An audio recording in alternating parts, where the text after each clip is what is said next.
So first things first, back-to-back years with a pick. How'd that feel to get it out of the way, get it done, and make your highlight? Felt good. I think I'm looking for more in the next upcoming games. And I want to make plays and not stop. First ever Oregon athlete to make it back-to-back years to the opening, but this year you had a little bit more prep time. I know last year you found it at like 11 o'clock at night. Yeah. How much different was it in terms of preparation? Did it feel like you had a few weeks to kind of get in gear for this type of speed, athleticism, and competition? Yeah, with the speed part, you don't really know until you're out here, but for everything else, I was out training a couple weeks before, working on my 40 and my times and whatnot. And I think that's why I feel more comfortable this year. I think we're your 6th interview of the day. Have you ever had this much media attention before, and how does that feel? Nah, my legs are heavy from standing so much.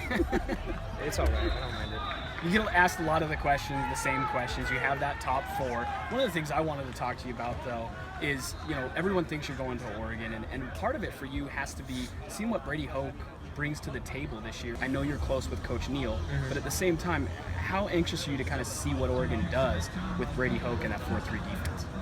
I just want to see how they perform, really. I want to see what techniques they use, and I'm guessing they're going to use press. They got some good guys coming out of DB, and I just want to see the improvements they made from last year. Your dad's so much about and has taught you so well not to be flashy, not to be boastful, not to be loud, which is almost the opposite of the culture at the opening. How do you feel like that meshes with your personality? And are there times when you're looking and you're seeing Lamborghinis and things like that, and you're kind of thinking, this isn't really what I'm about to some extent? Right. I don't think it's not me. It's not my personality, but I think it's all fun, and I think it's funny for the most part. Some of these guys are really funny and cool to be around.